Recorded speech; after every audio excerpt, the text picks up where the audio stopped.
کہ میں آخری سانس تک اس ظلم کے نظام کا مقابلہ کروں گا.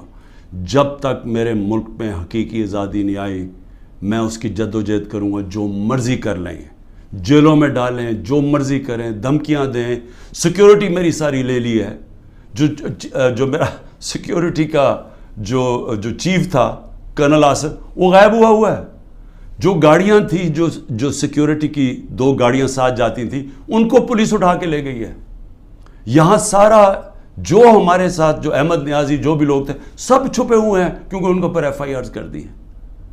اور پھر یہ سمجھتے ہیں کہ شاید اس کی وجہ سے میں ان کے پاس جاؤں اور کہوں کہ جی مجھے معاف کر دو کہ میں نے آزادی کی بات کی تھی, مجھے معاف کر دو.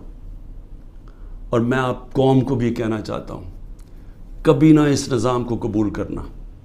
جس دن آپ نے اس کے سامنے اپنا سر جھکا دیا